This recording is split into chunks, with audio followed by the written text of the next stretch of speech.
Hello বন্ধুরা, আশা করি তোমরা সবাই খুব ভালো আছো আর আমিও খুব ভালো আছি। Welcome back to my channel. প্রথমেই তোমরা একটু অন্ধকার অন্ধকার রাস্তা দেখছো, তাই না? একটুখানি শকটা হচ্ছে যে হঠাৎ করে ভিডিওর ফার্স্টে এরকম অন্ধকার অন্ধকার রাস্তা। অ্যাকচুয়ালি এখন কিন্তু ভোরবেলা, ঘড়িতে কটা বাজে সেটা আমি দেখে বেরোতে ভুলে গেছি। ওই মোটামুটি 4টে সাড়ে 4টে ধরে নাও। আমরা কিন্তু যাচ্ছি সবাই মিলে বেড়াতে, সবাই মিলে মানে দাদা ভাই, দিদি ভাই, আমি, বাবন, সবাই মিলে। লাড্ডু তো আছেই, পুচকু, পেখম, সবাই মিলে। আর এবার ফার্স্ট টাইম আমরা যাচ্ছি বাসে করে তাজপুর বেড়াতে। আমাদের এই তাজপুর যাওয়ার প্ল্যানিংটা শুরু হয় 2-3 সপ্তাহ আগে থেকে, কিন্তু তখন আমরা দেখি কোনো ট্রেনেই কোনো টিকিট নেই। তখন দাদাভাই বললো চল না বাসেই বেরোনো যাক, কোনোবার তো বাসে যাওয়া হয় না, তো বাসেই যাওয়া যাক। সেই জন্যই আমাদের কিন্তু প্ল্যানটা হলো বাসে করে যাওয়ার।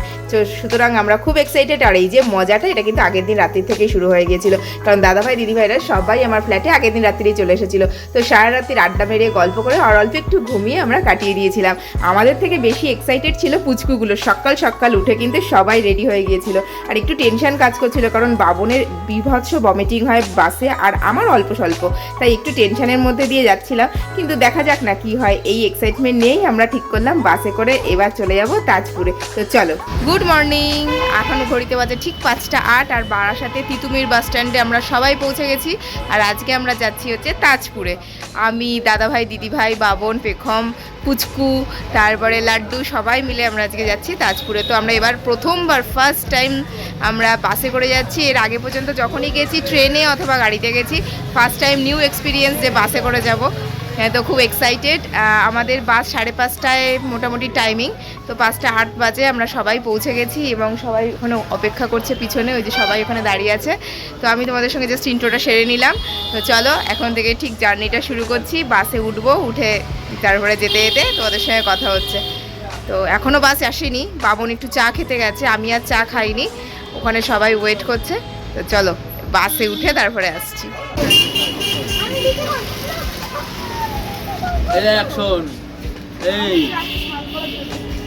আমি বিচে যাব।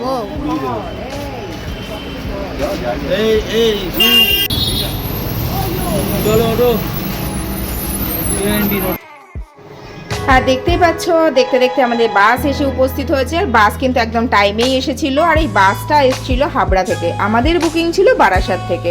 আর বাসে যারা হাবড়া থেকে এসেছিল তারা একটু এখানে ফ্রেশ আপ হলো, কেউ চা ঠা খেলো, তাই জন্য বাসটা এখানে মোটামুটি 5 থেকে 7 মিনিট দাঁড়িয়েছিল, তারপরেই বাস রওনা দিয়েছিল। তো আমাদের মধ্যে তো একটু টেনশন কাজ করছিল, তোমাদের বললাম, বিশেষ করে বাবনের জন্য, কারণ ওর বাসে একটু মানে একটু বললে ভুল হবে, বেশ কিছুটাই প্রবলেম হয়। তো আমার থেকে বেশি টেনশন ওই করছিল। আমাদের আগে থেকেই বাসের সিট বুক করা ছিল, আমরা নিজেদের পছন্দ মতোই অনলাইনে বাসের সিট বুক করে নিয়েছিলাম। 2টো উইন্ডো সিট বুক করা হয়েছিল, বাকিগুলো উইন্ডো সিটের সঙ্গে যেগুলো থাকে সেরকমভাবেই বুক করা হয়েছিল। আর যতটা টেনশন আমার হচ্ছিল তার থেকে বেশি টেনশন বাবনের হচ্ছিল, কিন্তু মা দুর্গার নাম নিয়ে দুর্গা দুর্গা বলে আমরা বাসে চড়ে বসলাম। এবার জার্নি শুরু হবে। আমরা বাসে উঠে পড়েছি, এখন উঠে পড়েছি। যে এখানে পেখম বসেছে, ওখানে সবাই, বাবন ওখানে বসেছে, আর দাদা ভাই পিছনে বসেছে। তো উইন্ডো সিট পেয়ে গেছি, বাকি সবাই উঠলে পরে বাস ছাড়বে দুর্গা দুর্গা করে। 5:34-এ আমাদের বাস ছাড়লো।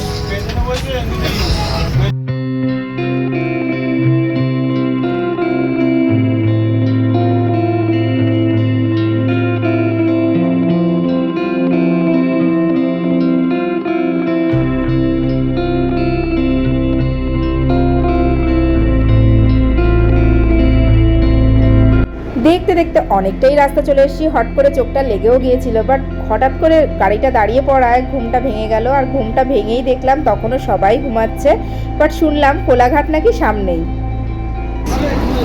কোলাঘাটে এসে গেছি আমরা দেখতে দেখতে, আর ঘড়িতে এখন 7:15। কোলাঘাটে এসে পৌঁছেছি, আর এখানে আমাদের গাড়ি দাঁড়িয়েছে।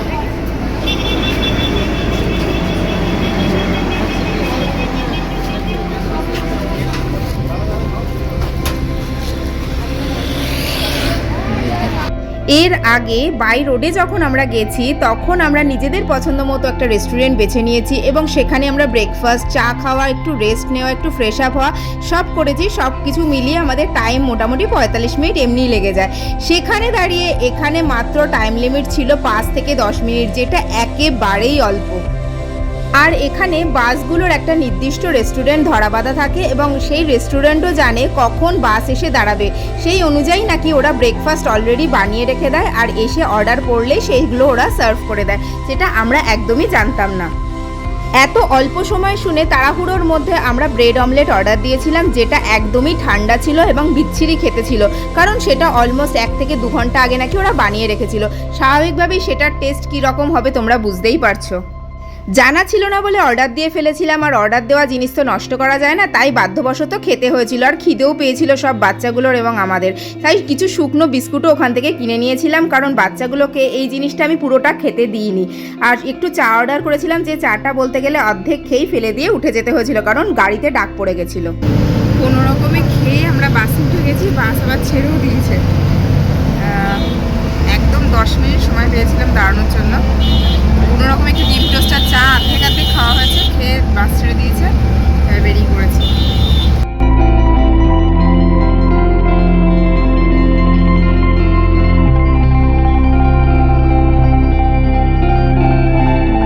বাসে যেতে গিয়ে আরও একটা নতুন অভিজ্ঞতার সম্মুখীন হলাম আমি। ব্রেকফাস্টের বিষয়টা আমি সত্যিই জানতাম না। নেক্সট টাইম যখনই বাসে জার্নি করব তখন অবশ্যই অনেকটা শুকনো খাবার আমি নিজের কাছে রাখবো, কারণ বাচ্চাদেরকে এই ধরনের খাবার কিনে দেওয়ার থেকে শুকনো খাবার খাওয়ানো অনেক বেটার বলে আমার মনে হয়। আর সত্যি কথা বলতে বেড়াতে গেলে বাচ্চাদের শরীর যদি ডিস্টার্ব হয়ে যায় তাহলে পুরো ট্যুরটাই কিন্তু নষ্ট হয়ে যায়। সুতরাং ওদের হেলথের দিকে সবার আগে খেয়াল রাখাটা উচিত, আর ওরা যদি সুস্থ থাকে, সুস্থ শরীরে থাকে, তাহলে পুরো ট্যুরটা এমনিই যেন সুন্দর হয়ে ওঠে। পেখম ঘুমাচ্ছিল, পেখম উঠে গেছে, এখন সবাই মোটামুটি ঘুম থেকে উঠে গেছে, সবাই ঘুমিয়ে পড়েছিল, এখন সবাই ঘুম থেকে উঠে গেছে। কিন্তু চাটা কারোরই ঠিক মতো খাওয়া হয়নি, হর্ন দিয়ে দিয়েছিল বলে সবাই হাফ কাপ করে চা খেয়ে উঠে চলে এসেছি। চাটা খুব দরকার, তবে 1-1.5 ঘন্টার মধ্যে আমাদের ঢুকিয়ে দেবে, আর বেশিক্ষণ আর সময় লাগবে না পৌঁছাতে। একবারে নেমেই ওখানে গিয়ে চা খাবো, রোদ্দুর পড়ছে প্রচণ্ড। যাই হোক, চলো ওখানে গিয়ে একবারে দেখা হচ্ছে। নতুন একটা জায়গা, আমাদের কাছেও নতুন। মন্দারমণি, তাজপুর অনেকবারই এসেছি, বাট এই প্লটটাতে ফার্স্ট টাইম। আমরা তাজপুরে আসলে নেচার ক্যাম্পেই বরাবর উঠেছি, 2 থেকে 3 বার এসেছি অলরেডি, বাট তখন আমরা নেচার ক্যাম্পেই উঠেছি। আর মন্দারমণিতে গেলে গোল্ডেন বিচ রিসর্ট হোক, আরও একবার গেছিলাম, অন্য একটাই উঠেছিলাম। বাট এইবার তাজপুরে যেটায় যাচ্ছি সেটা একদমই নতুন, একদম নতুন গড়ে উঠেছে, তো সেটারই খোঁজ পেয়ে সেখানেই যাচ্ছি। ছবিতে ভিডিওতে যেটুকু দেখেছি বেশ ভালো, ওদের কাছ থেকে ফিডব্যাকও ভালো পেয়েছি। এখন নিজে গিয়ে স্বচক্ষে দেখার পালা, আমাদের সঙ্গে তোমাদেরকেও দেখাবো। খুব এক্সাইটেড, জার্নিটাও বেশ এক্সাইটিং হচ্ছে।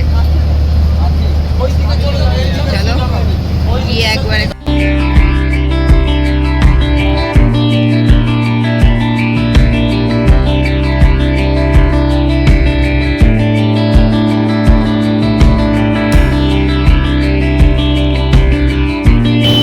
বালিশাইতে নেমে গেছি। এখান থেকে তাজপুর যাবো আমরা অটো করে, তাই তো? এখান থেকে অটো ধরবো, অটো করে যাব। আমরা এখন আপাতত নেমেছি বালিশাই। বালিশাই তো? আমি না উচ্চারণটা ঠিক মতো করতে পারছি না, বাবন বলো না।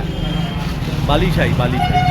আমরা বালিশাইতে নেমেছি, এখান থেকে অটো করে তারপরে আমরা যেখানে আমরা বুকিং আছে সেখানে যাবো, মানে তাজপুরে যাব। তো বেশ ভালো জার্নি হলো, দারুণ লাগলো। আর তার সঙ্গে ওয়েদারটা আজকে হেভি, না রোদ্দুর না কিছু, একদম ঠান্ডা, মানে হালকা হালকা, বেশ ভালো লাগছে। আর এখানে নেমেছি, নেমে এখানে অনেক দোকানপাট রয়েছে, এখানে একটু চা খাচ্ছি, চা খেয়ে যাবো। সবাই বসে রয়েছে, আমরা চা খাবো। চা ওখানে হাফ কাপ খেয়ে ফেলে দিয়ে চলে এসেছি। দিদিওকে ফেলে দিতে হয়েছে না, আমি তো শেষটুকু ফেলে দিয়েছি। আর ডিম বাজারে কি করছি বলতো, ওখানে ইয়ে নিয়ে এসেছি পেপার, তাও ওটা ঠিক আছে। চাটা আমি ভয় পাচ্ছি যে যদি ছিটকে চলে যায়। বাবাই, আজকে ওয়েদারটা কি সুন্দর বল। চা খাবে? 1 2 3 4, হ্যাঁ 4টে চা।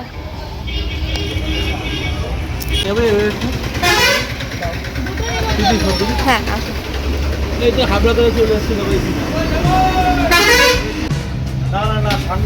চা খাচ্ছি, চা।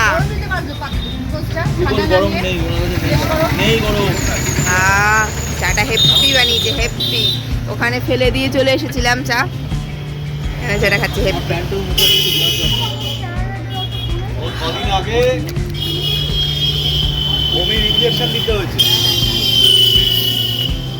ওটা কিন্তু পেট খারাপ থেকে হয়নি, ওটা শরীর হিট হয়ে গেছিল, মানে সবকিছু মিলিয়ে আর কি। আমরা এখান থেকে টোটো রিজার্ভ করে যাচ্ছি। তো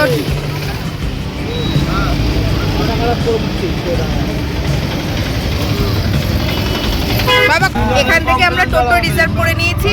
টোটো ঠিক না, অটো, একটু বড় সাইজের অটো, যেগুলো একটুখানি দরদাম করে এখানে রিজার্ভ করে নিতে হবে। রিজার্ভ করে নিয়েছি, আমরা সবাই উঠে পড়েছি এখানে। এই যে সবাই, দাদা ভাই আর বাবন সামনে বসেছে, আর পিছনে হচ্ছে লাগেজ। এবার আমরা এখান থেকে রওনা দিলাম, যাচ্ছি আমাদের রিসর্টে। রিসর্টে গিয়ে নামটা রিভিল করছি, রিসর্টের নাম। ফার্স্ট টাইম আমরা তাজপুরে এই রিসর্টে যাচ্ছি। এর আগে মোটামুটি 3 বার আমি তাজপুর এসেছি, বাট প্রতিবারই আমরা নেচার ক্যাম্পেই উঠেছি। নেচার ক্যাম্পও নো ডাউট খুবই ভালো একটা রিসর্ট, বাট এইবার ফার্স্ট টাইম অন্য একটা রিসর্টের খোঁজ পেয়েছি বলে এখানে যাচ্ছি, যেখানে রয়েছে প্রাইভেট বিচ। তাজপুরে প্রাইভেট বিচ সাধারণভাবে দেখা যায় না, নেই বললেই চলে। তো আমরা খোঁজ পেয়েছি যে একটা রিসর্ট আছে যেটাতে প্রাইভেট বিচ আছে তাজপুরে, তো সেখানেই আমরা যাচ্ছি।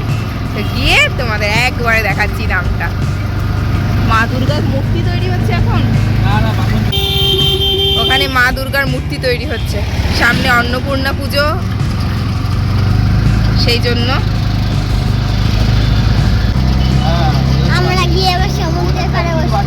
ওয়েদারটা আজকে হেভি দিচ্ছে। কিছু হয়নি। হ্যাঁ,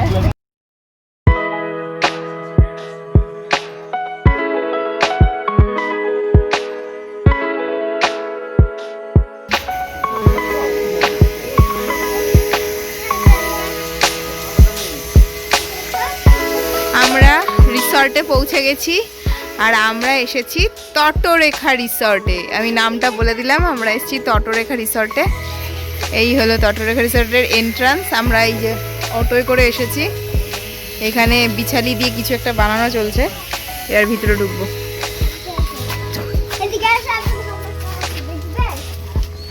দারুণ দারুণ লাগছে।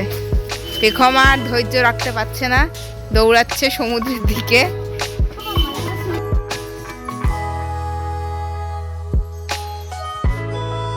আমরা চলে এসেছি তটরেখা রিসর্টে, তোমাদের তো বললামই। আর রিসেপশনের যা কাজকর্ম ছিল সব কিছু কমপ্লিট হয়ে গেছে। আমার চুল ফুলের অবস্থা একদম খারাপ, কারণ সেই সকালবেলা বেরিয়েছি আর বাসে হাওয়া খেতে খেতে এসেছি, প্লাস টোটোতেও হাওয়া খেতে খেতে এসেছি, টোটো না অটোতে।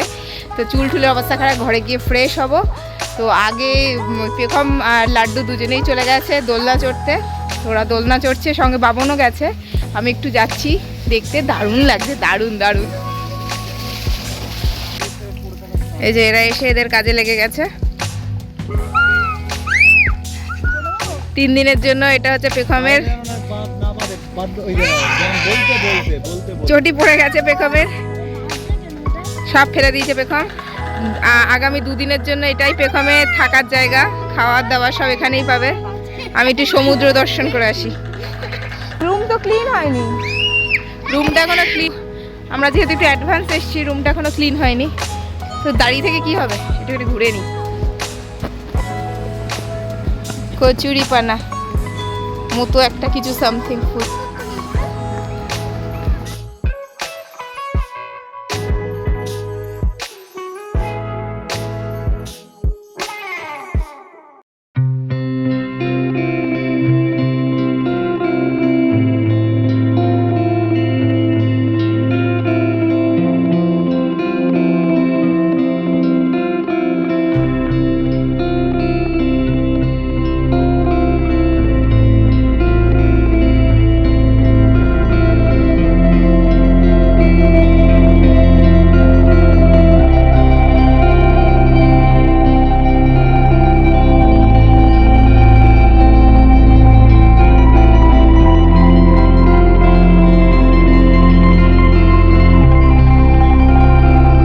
ব্রেকফাস্টটা যেহেতু ঠিকঠাক কারোরই করা হয়েছিল না, সুতরাং বাচ্চাগুলোর সাথে আমাদেরও খুব খিদে পেয়েছিল।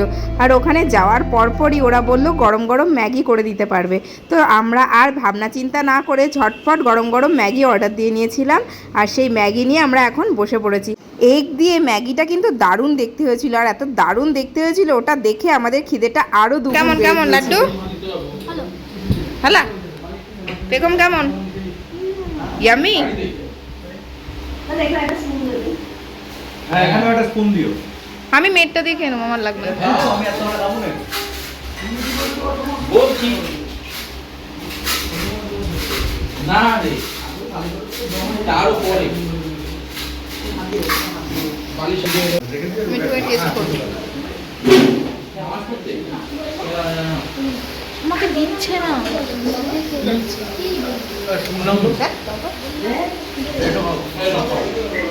দিচ্ছে না হাত ধোয়া নেই গো हमको नहीं दे रहा है। নামাজ পড়তে দেখি তো একটু চামচটা দে। লঙ্কা বেঁচে খা।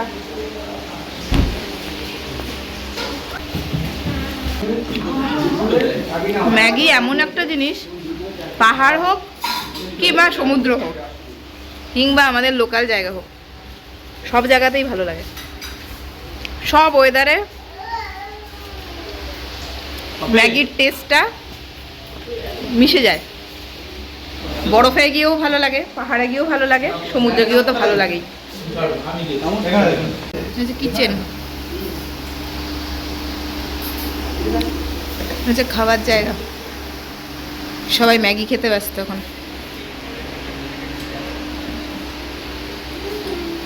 ফ্রেশ হয়ে একটুখানি হাত মুখ ধোবো, মানে হাত মুখ ধুয়ে ফ্রেশ হব। ব্রেকফাস্ট তো হয়ে গেছে, ম্যাগি চা সবই কমপ্লিট, এবার একটু ফ্রেশ হওয়ার পালা। ওখানে আমাদের চাদর এসে গেছে, টাওয়েল এসে গেছে, দেখা যাবে চাদর এসে গেছে, টাওয়েল এসে গেছে, মানে এগুলো এখনো যেহেতু পাতা হয়নি, এগুলো পাতা হয়নি এখনো, কারণ সবে রুমটা ক্লিন করা হয়েছে, এখন এগুলো পাতা হয়নি, পাতা হবে তারপরে একবারে ফাইনাল লুক দেখা যাবে। এটা ইউএসপি, ওরা গেস্ট আসলে তারপর দাদাদের এই একটা স্পেশাল জিনিস, সব হোটেলে কিন্তু চাদর ফাদর পেতে রেডি করা থাকে, দাদাদের হচ্ছে আসার পরে মানে যেহেতু নিট অ্যান্ড ক্লিন এইটা দেখানো, এবং আমাদের আমরা যেখানে যারা থাকতে আসি তাদের কাছে এটা একটা বড় ব্যাপার যে চাদর ক্লিন আছে কিনা। তো সেই দিক থেকে দাদাদের এটা খুব সুন্দর ব্যাপার যে আসার পরে, লোকজন আসার পরে তারপরে চাদর পাতা হয়, সব কিছু দেওয়া হয়, যে জিনিসটা কিন্তু খুব ভালো। এখনো পর্যন্ত এখানে ঢোকার পর থেকে সব কিছু দারুণ দারুণ লেগেছে। এখনো দুদিন আছি, দেখা যাক তারপরে।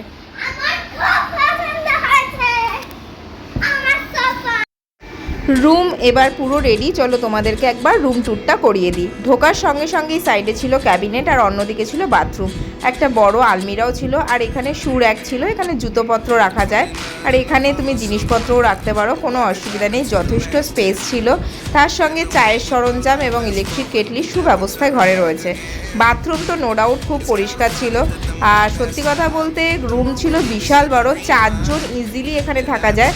বেডে 3 জন, আর একটা সোফা কাম বেড ছিল, যেটা সোফা ফোল্ড করে রাখা ছিল, ওটা খুললে একটা বেড হয়ে যাবে, এরকমভাবেই অ্যারেঞ্জ করা ছিল, ইজিলি 4 জন এখানে থাকা যায়। একটা টিভি, তার সঙ্গে ক্যাবিনেট, সোফা, তার সঙ্গে দুটো বেডের পাশে দুটো ছোট টেবিল, মানে ছোট যে ফোন রাখার যে টেবিলগুলো হয় চার্জারের সঙ্গে, সেই রকম টেবিল, একটা বড় মিরর ছিল, সব রকম সুব্যবস্থা ছিল। তার সঙ্গে ছিল দুটো ফ্যান এবং এসি তো ছিলই, সব সুন্দরভাবে সাজানো ছিল। রুমটা খুবই সুন্দরভাবে সাজানো, অ্যাকচুয়ালি পুরো প্লটটাই খুব বেশি দিন হয়েছে গড়ে ওঠেনি, একদমই নতুন আর ওয়েল মেনটেন যাকে বলে। আর ঘরটা অনেকটাই বেশ বড়, ছড়িয়ে ছিটিয়ে থাকার মতো, খুবই সুন্দর। এখান থেকে সোজা সমুদ্রও দেখা যায়, আর সঙ্গে ছিল একটা ঝুল বারান্দা। সন্ধেবেলায় ওরা এখানে বসার ব্যবস্থাও করে দেয়, কোনো রকম কোনো প্রবলেম নেই, যদি সমুদ্রের পাড়ে কেউ বসতে না চায় এখানেও বসতে পারে, সেটা ওরা ব্যবস্থা করে দেয়। অ্যাকচুয়ালি আমার সঙ্গে পেখমেরও রুমটা খুব পছন্দ ছিল, কারণ মেন ব্যাপারটা হচ্ছে রুমটা যথেষ্ট খোলামেলা ছিল, এটাই হলো মেন ব্যাপার, আর তার সঙ্গে একদম ঝাঁ চকচকে ছিল। এবার চলো তোমাদেরকে বাথরুমটা দেখিয়ে দিই। বাথরুমটা ছিল একদম নিট অ্যান্ড ক্লিন আর স্পেসিয়াস, দেখতেই পাচ্ছ গিজারের সুব্যবস্থা ছিল, বাট এখানে গিজারটা তোমরা হয়তো দেখতে পাচ্ছ না, এটা ওপরের দিকে ঢোকানো একটা স্পেস ছিল, সেখানে গিজার ছিল, তার সঙ্গে একটা টেবিল টপওয়ালা বেসিন ছিল, শাওয়ার ছিল, হ্যান্ড শাওয়ার ছিল, প্লাস কমোড ছিল, খুব সুন্দর পরিষ্কার পরিচ্ছন্ন। অল টোটাল বাথরুম এবং রুম যদি আমাকে রেটিং করতে হয় তাহলে আমি 100 আউট অফ 100ই দেবো। সব দিক থেকে রুম এবং বাথরুম ছিল যথেষ্ট সুন্দর, আর ছিল একদমই নিট অ্যান্ড ক্লিন, সুন্দরভাবে সবকিছু সাজানো ছিল রুমটায়, সেটা তোমরা দেখেই বুঝতে পারছো। আর পিছনে ছিল আর একটা ঝুল বারান্দা, যে ঝুল বারান্দাটা দিয়ে পাশের ঘরে যাওয়া যায়, আর পাশের ঘরেই দাদাভাই দিদিভাইরা উঠেছিল। এরপর আর কি, এরপর নিজেরা ফ্রেশ হয়ে ঠিক করলাম একটু সমুদ্রের পাড়ে গিয়ে বসবো। তাই ঝটপট চলে গেলাম সবাই যে যার ঘরে ফ্রেশ হতে।